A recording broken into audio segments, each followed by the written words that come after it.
Bom dia!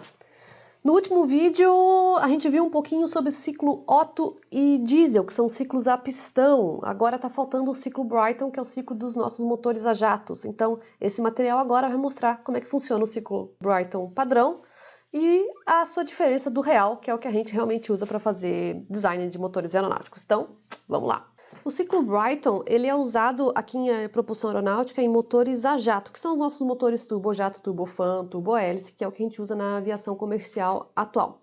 Na verdade, o que a gente usa na aviação é uma variação do ciclo Brayton, porque a gente tem dois componentes, pelo menos dois componentes extras, que seria o bocal de saída e o difusor de entrada. Mas o ciclo Brayton padrão, ele está nesse desenho aqui do lado. Esse aqui seria o que a gente chama de um ciclo Brayton clássico e padrão. Ele tem pelo menos esses três componentes, então ele é também o ciclo turbocompressor de carros. Nós temos um compressor na entrada, onde ele puxa o ar e comprime de 1 até 2. Depois nós temos o sistema de combustão, que é a câmara de combustão, onde a gente injeta calor para esse ar que está pressurizado aumentar a temperatura. E depois nós temos uma turbina que faz a expansão desse ar para gerar trabalho.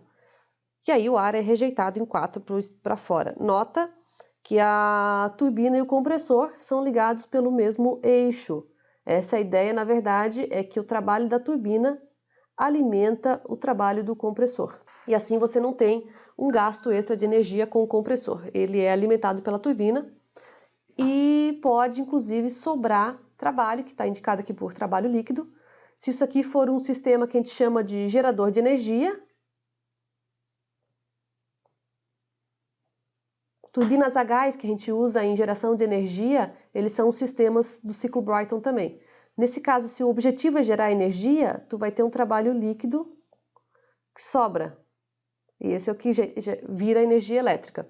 Quando você está fazendo sistemas de propulsão aeronáutica, que são os sistemas que estão no avião, geralmente a gente projeta para que o trabalho do compressor seja igual em módulo ao trabalho da turbina. E nesse caso, o trabalho líquido é zero, porque o objetivo não é gerar trabalho extra, o objetivo, na verdade, é só alimentar o compressor com a turbina e não ter gasto extra. Esse é o Brayton, esse é o ciclo Brayton, tá? É os sistemas que a gente chama de sistemas a jato. A gente, que nem no sistema do ciclo Otto e do diesel, a gente faz o mesmo esquema de fazer a consideração do ciclo padrão, que é o ideal, que tem essas considerações que estão aqui do lado, que são as mesmas considerações que eu mostrei no vídeo anterior para o Otto e para o diesel. A gente considera que o fluido é gás perfeito, então está considerando todas as equações de gás perfeito estão válidas. A combustão, ela é só um processo de transferência de calor de uma fonte externa, ou seja, tem a câmara de combustão, mas eu não vou resolver a cinética química do sistema, não vou resolver as questões específicas de combustão, eu só vou injetar calor lá dentro. No final, a gente tem uma transferência de calor para o meio externo, é quando a gente rejeita o gás. No caso de turbinas a jato, é no bocal, quando você está jogando aquele fluido quente para fora. A gente diz que os processos são internamente reversíveis, para a gente ter para ter o compressor e a turbina isentrópica. E algumas vezes a gente faz o calor específico constante. Em turbinas a jatos, geralmente a gente não faz ele constante, a gente faz ele constante para facilitar o cálculo, mas quando você vai fazer o projeto real, a gente tem o que a gente chama de CP frio, que é diferente do CP quente, onde o CP frio ele vai ter até aqui, e o CP quente começa aqui, antes e após a câmara de combustão. Mais para frente a gente vai ver isso quando começar a fazer cálculos de turbinas a jato. Então nós temos 4 processos aqui. De 1 para 2, está aqui o 1, está aqui o 2.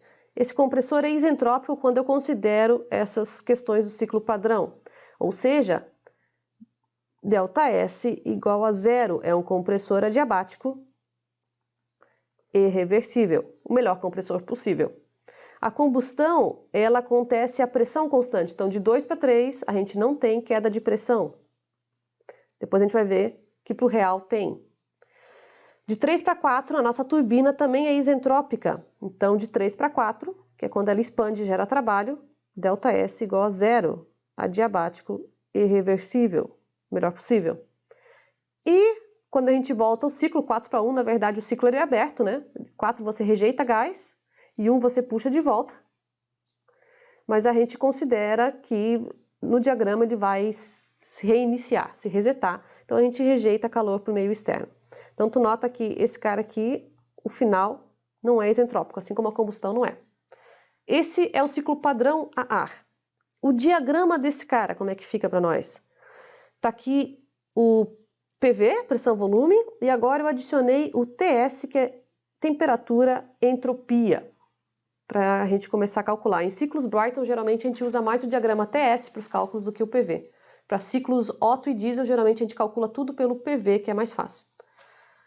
Só lembrando, a área num diagrama PV, que é a área que está aqui dentro, é trabalho, porque trabalho, a definição de trabalho, para eu calcular o trabalho desse ciclo, a gente já viu que é a integral cíclica de PDV, ou seja, a integral de 1 para 2, 2 para 3, 3 para 4, 4 para 1, soma todo mundo, alguns são positivos, alguns são negativos, alguns são zero, e você soma todo mundo e vai dar esse valor aqui do ciclo. Então, a área dentro de um diagrama PV é trabalho.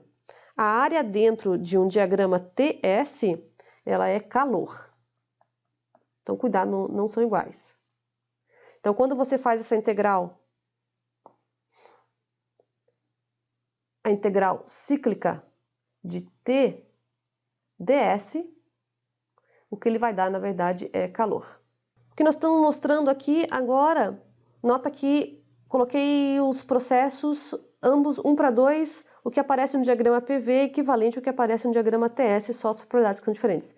Então, de 1 para 2, que é quando o ar passa no compressor, agora eu estou lidando com M ponto, a ideia do compressor é que ele pressuriza, então eu vou ter P2 maior do que P1. Isso porque, para ter uma boa combustão, você tem que ter uma pressão geralmente alta. Lembra que quando a gente vai usar isso em motores aeronáuticos, o avião está voando numa altitude alta, onde a pressão atmosférica é baixa. Para você conseguir queimar de uma forma eficiente, você tem que ter uma pressão dentro da câmara de combustão um pouco mais elevada, por isso que o compressor está ali, para evitar que haja falha de combustão. Então, a função do compressor é elevar a pressão. Está aqui 1, ele tinha uma pressão 1, vai para uma pressão 2 que elevou, beleza. Quando você eleva a pressão, você consequentemente eleva a temperatura. Isso dá para ver pela equação do PV igual a MRT. Depois a gente vai ver, no caso aqui você pode usar também a equação de isentropia. Lembra que isso aqui é um compressor isentrópico. P2, P1, T2, T1, elevado a K, K na menos 1. Essa equação vale porque esse compressor é isentrópico. Então, tu nota que se P2 é maior do que P1, T2 vai ser maior do que T1. Então, tem uma elevação aqui. Nota que no diagrama TS, ela é uma linha reta, porque S1 é igual a S2. Porque eu estou afirmando que é um diagrama padrão, e então ΔS igual a zero no compressor, o melhor compressor possível. De 2 para 3, a gente tem uma combustão a pressão constante, do mesmo jeito que tinha no ciclo Otto. Então, está aqui, pressão constante, P2 igual a P3. Essa linha aqui, no diagrama TS, ela é uma linha que a gente chama linha de pressão constante. Então, P2 é igual a P3 nesse diagrama aqui também. De 3 para 4, a gente tem a expansão na turbina, também é uma turbina isentrópica, também posso aplicar a equação. Agora é P4, P3, T4, T3, na K, K na menos 1, lembrando que o K é coeficiente isentrópico, eu vou cair a temperatura porque eu vou cair a pressão. Compressor comprime, aumenta a pressão. Turbina expande e diminui a pressão. Ela expande, pega um pouco dessa pressão em velocidade e se torna um trabalho. Então, quando você passa por uma turbina, você consequentemente cai a pressão do escoamento. Então, aqui está 4. Essa linha de 1 para 4 também é uma linha de pressão constante, do jeito que ela está desenhada aqui. Então, a gente tem aqui no diagrama PV uma linha reta. Nota que, então, se eu puxei ar atmosférico, a pressão ATM, nesse diagrama aqui, como ele está mostrando, eu estou ejetando ar para o mesmo ATM. Isso aqui acontece para ciclos Brayton padrão, porque esse aqui, nota que ele é só um compressor, uma câmara de combustão, e uma turbina. Quando a gente for mexer com aeronáutica, e daí a gente pode ter motores onde você tem choque na saída do bocal por ter aceleração, você pode ter essa pressão 4 diferente de 1. Então, mais para frente a gente vai ver, pode acontecer de eu cair quando eu desço, parar num P4 maior que P1. Ou ainda, P4 menor do que P1. Esses dois casos é só quando tem choque na saída do motor. Então é só para aeronáutica, ou para parte de espaço também, né? Mas espaço a gente não usa turbojatos, então. Mas quando você tem uma saída aqui, ele seria se tiver choque na saída, que é o que a gente vai ver mais pra frente, acontece essa diferença de pressão. Se não tiver choque, a pressão ela cai realmente na pressão atmosférica. Então, esse aqui, como está desenhado, como eu já falei, é o sistema gerador de energia. A gente conhece eles por turbina a gás. São implementadas aqui quando você quer gerar energia a partir da queima de alguma coisa, queima de bagaço de cana, queima de gás, etc. Então, esse é o sistema para geração de energia. O sistema para turbojatos, a gente tem que acoplar aqui na entrada um difusor de gás,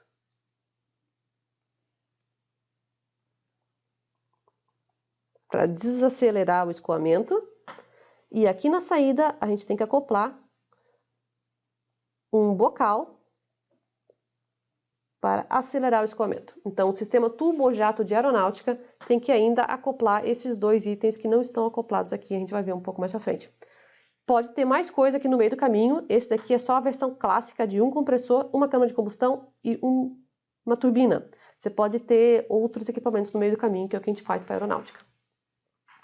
Esse é o ciclo Brayton padrão.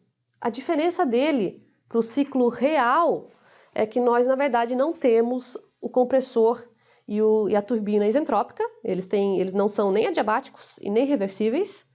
E nós também não temos a câmara de combustão ideal, onde ela não tem perda de pressão. Então, quando nós estamos lidando com o ciclo real, que é o que depois a gente faz para a parte da aeronáutica, a gente tem que levar em consideração que o compressor e a turbina não são isentrópicos e a câmara de combustão tem perda de pressão. Ou seja, ΔS é diferente de zero para esses dois equipamentos. Então, a gente vai ter que corrigir com o rendimento isentrópico. E P2 é diferente de P3, porque eu tenho perda de pressão. Então, aqui está desenhado inicialmente o diagrama ideal, que estava na página anterior. O diagrama real, ele iria de 1, porque eu chamo de 2 linha. Nota que agora S1 está aqui, S2 está aqui, onde S2 é maior do que S1, porque eu tenho variação de entropia. A combustão não ocorre a pressão constante, então você avança a pressão e ela vai cair no que eu chamei de ponto 3 linha, onde P3' é menor do que P3, você tem queda de pressão, ela não é tão significativa, pode ser 5%, 8%, mas você tem uma queda de pressão. Nota também que eu coloquei que o 3' está um pouco mais para frente no diagrama S do que o 3, porque na verdade eu já estava adiantado o S2 ali, então para compensar e ser o mesmo processo de combustão, ele cai um pouco mais para frente na pressão. Ele cai um pouco mais para frente na entropia. E de 3 para 4, novamente, está aqui a linha de pressão constante lá de baixo, eu não desço reto, eu desço aumentando a minha entropia, está aqui o meu 4 linha. Aqui estaria o meu 4 original. Aqui está o meu 4 linha. Novamente, a entropia aumentou. Esse é o diagrama real. Nota que eu novamente desenhei um diagrama sem choque na saída. Que esse é só o ciclo Brayton clássico. Depois, quando a gente vê bocais, a gente vê os choques na saída. Como é que a gente faz isso aqui? Que nem o ciclo Otto e o diesel, a gente calcula tudo como ideal, ou tudo como padrão, que é o ciclo padrão Brayton, e corrige com rendimentos. o que a gente chama de rendimentos isentrópicos, que é o que a gente vai ver na próxima sequência de vídeos. E é isso aí. Esse modelo que a gente usa para os sistemas de turbojato, que nós vamos ver um pouquinho mais para frente.